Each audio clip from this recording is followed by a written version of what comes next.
एक दिवस महाराज दशरथजीच्या मनात ग्लानी निर्माण झाली. असा एक प्रसंग आहे की माता अरुंधती वसिष्ठजीला म्हणाली, तुम्ही एवढं कठीण काम करता हे कशासाठी? पुरोहित काम, कुणाचा कुळ गुरु होणं कठीण काम असतं. पुन्हा महाराज गुरु होणं कसं कठीण आहे? गुरु होणं कठीण असतं.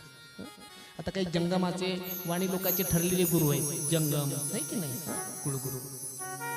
तुम्हाला माहिती आहे का, महाराजाला काही दक्षिणा द्यायची असली ना, बाया काय करतात, नवरी नवरदेवाला काही ववाळणी माहिती आहे तुम्हाला? ववाळणी माहिती करते ना, त्याचे पैसे ववाळतात लेकराच्या अंगावर माधव महाराज.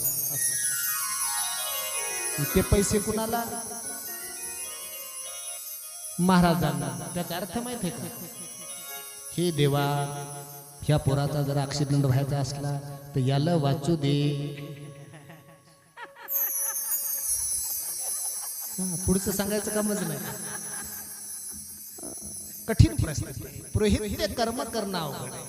कशा करता करता हे वाईट काम असं म्हणले, देवी अगं एवढं वाईट काम करण्याचं एकच काम आहे की या राजा दशरथाच्या घरी मर्यादा पुरुषोत्तम ब्रह्मांडाचा मालक राम अवतार घेणार आहे. पण कधी डोक्याचे केस त्याचे पांढरे झाले. गुरु वशिष्ठ म्हणतात त्याला माझा काय विलाज आहे? त्यानं म्हटलं तर होईल, तोंडातून देवाचा एक मोठा नियम आहे.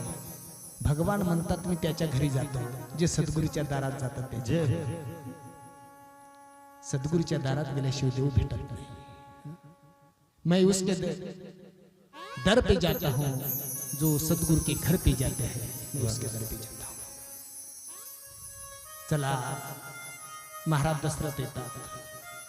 कालच्या विषयामध्ये मी सांगितलं की एकदा सद्गुरूंनी संकल्प केल्याच्या नंतर शिष्याला काही करण्याची गरज नाही.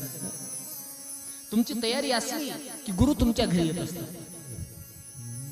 मुंगीची या घरा कोण धाडी मूळ, देखून या गुळ धाव घाली. मुंगीची या घरा कोण धाडी मूळ, मुंगीची या घरा मुंगीची या घरा कोण धाडी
कथा थोडीशी बारकाईने करत बसलं की अवघड होईल. तरी पण सांगाच वाटतं, दम नाही निघत की नाही.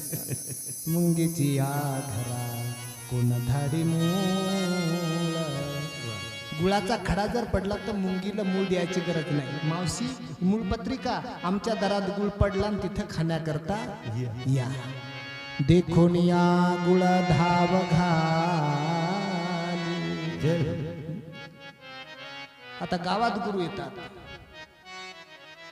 बनायचं का कुणाला शिष्य, करायचं का कुणाला गुरु, अशी गरजच नाही. ऐका, गुरु त्यावेळेस येतात जेव्हा शिष्याच्या अंतःकरणामध्ये मला देवाची नितांत गरज आहे, मी देवाशिवाय जगू शकत नाही, पण देव मला सापडत नाही. काही मी उद्धार पावेना, काय कृपा करील नारायण. अशी अवस्था जेव्हा होईल तेव्हा सद्गुरू तुमचं घर शोधत येतात आणि मग संकल्प करतात, गुरु वसिष्ठ ऋषी शृंग बुलावा, पुत्र कामेष्टी यज्ञ करावा. तुला काही करण्याची गरज नाही, आता मी करतो काय करायचं ते. आणि पुत्र कामेष्टी यज्ञ केला. आणि पुत्र कामेष्टी यज्ञ केल्याच्या नंतर महाराज म्हणतात त्याच्यामध्ये काय पायस प्रसाद, पायस असं प्रसंग. ते यज्ञाच्या अगोदर एक प्रसंग आहे. कोणता सांगतात आमचे भक्त महाराज सांगतात, रामरावजी महाराज, श्रावणांची कथा. ती गेल्या वर्षी आपण सांगितली. पुत्र कामेष्टी यज्ञ करावा. पाहता पाहता दिवसामागून दिवस निघून जातात आणि मग भय प्रगट कृपाला दीनदयाला कौशल्या हितकारी हर्षित महातारी मुनी मनहारी आद्भूत रूप विचारी लोचन अभिरामा तनु घनश्यामा निज आयुध भुजचारी. निज आयुध भुजचारी. भगवंताचं प्रगट्य झालं पण तसं नाही, निज आयुध भुजचारी. आमच्या धर्मामध्ये नीती आहे, शास्त्र आहे. आमचा कोणताच देव नाही. अगोदर शास्त्रानं समजावायची भाषा आहे. शास्त्र जर कोणी मानत नसेल तर त्याच्यासाठी आमचे देव रिकाम्या हाताने आले नाही. निज आयुध भुजचारी. भूषण बनमाला नयन विशाला शोभा सिंधू खरारी. सिंधू नाम समुद्र. खूप मोठं वर्णन आहे. भगवंताने प्रगट होण्याचा जेव्हा निर्णय घेतला ना त्यावेळी सूर्यनारायण म्हणले आम्ही पण तुमच्या सोबत येणार आहोत. वरुण देव म्हणले आम्ही पण येतो. कसे? डोळ्याच्या ठिकाणी सूर्यदेवाने निवास केला. प्रत्येक अवयवावर एक एक देवाचे ठिकाण आहे. प्रभूचा अवतार सौ मम हित लागी जन अनुरागी भयेऊ श्रीकांता. आणि मग जो दुःख आहे, जोपर्यंत त्याची प्राप्ती नाही तोपर्यंत दुःख आहे. एकदा त्याची प्राप्ती झाली त्याने सदाचित समाधान. मग काय आनंदाला पारावर राहिला नाही.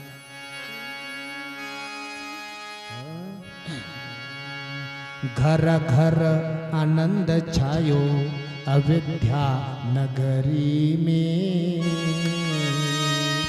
घर घर आनंद छायो अविद्या नगरी. घर घर आनंद आयो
घर घर आनंद छायो अयोध्या नगरी कौशल्या सुत जायो अयोध्या नगरी नेते नेति कहे महिमा गावे वेदहु जाको पारण पावे शोभता बन आयो अयोध्या नगरी आनंदाला पारावार नाही आनंद झाला पण मुलगा तसा जन्माला आला नाही निज आयुध भुजचारी माता कौशल्या म्हणाली ही प्रभू अशाला कोणी लेकरू म्हणणार नाही हे की नाही त्याला कोणी लेकरू बालक म्हणणार आहे का अरे रडलं पाहिजे घरात बालकाचा जन्म झाला की रडलं तर चांगलं जर लेकरू जन्माला आलं आणि रडलं नाही तर लय अवघड काम आहे त्याला आयशी मध्ये टाका लागतं देव म्हणले मा बऱ्याच माता भेटल्या काही माता लेकरं रडतात म्हणून बंद करण्यासाठी परेशान आहे आणि तू अशी आई भेटली की मी शांत आहोत मला रडायचं सांगते अगं पण रडायचं कशासाठी मी कोण आहे सुखाचा सागर आहे सुखाचा समुद्र आहे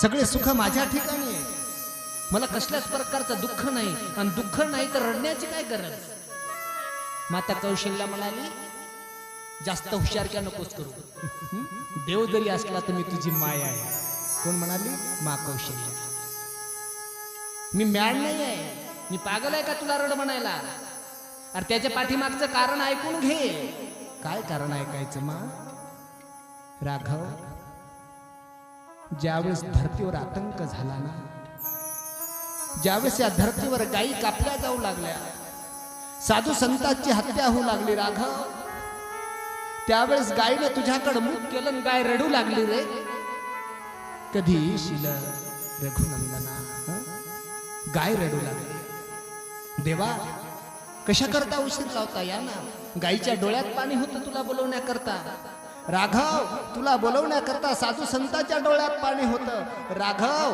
तुला बोलवण्याकरता ब्राह्मणाच्या डोळ्यात पाणी होतं राघव तुला बोलवण्याकरता पृथ्वी माता रडत होती तुला जर त्यांनी रडून बोलवलं तर तू त्यांना का हसून बोलवतो अरे जशी उसनवारी सारख्या पद्धतीने फेडली पाहिजे त्यांनी तुला रडून बोलवलं ना मग तू रड एकदा म्हणजे ते तुझ्याकडे येतील म्हणून रडायला हरकत आणि हे माता कौशल्याचं उत्तर आहे परमात्मा रडायला लागतात आम्ही एक ब्रजगीत म्हणत असतो काल्याच्या कीर्तनात कधीतरी रडण्याचं कारण म्हटलं की एक ब्रजगीत आहे लेकरू रडण्याच्या पाठीमागचं माणसानं कारण पाहिलं पाहिजे माझ्या जीवनातला प्रसंग आमच्या घरी कोणतरी लहान लेकरू होतं मी शेतातून काम करून आलो मी त्याला मांडीवर घेतलं ते रडायचं थांबत नव्हतं घरचे माणसं म्हणले काहीतरी झालं 2-3 बाया पाहून गेल्या दिष्ट झाले असते पण दिष्ट नव्हते झाले धोत्राला कुसळ होते त्याच्यामुळे ते काट्ट रडू लागलं आता लेकराला खालून जर धोत्राचे कुसळ टोचत असतील तर किती धुपटाचा पाला त्याला दिला आणि धुपट दिला थांबणार नाही थांबणार कारण शोधलं पाहिजे देव रडायला लागला ती माया समाप्त झाली काय झालं असेल कोणत्या बाईची दृष्ट लागली असलेली गीत आहे कौन सिनी मार दियो री टोना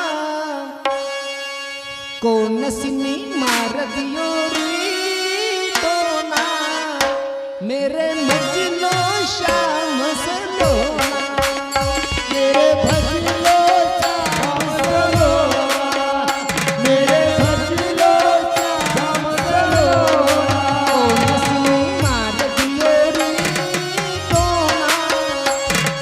कौन सिनी मार दियो रे टोना मेरे मचलो श्याम सलोना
गोस्वामी तुलसीदासजी महाराज सांगतात, मा कौशल्याच्या राजमहालमध्ये माझी भगवान अवतीर्ण होतात.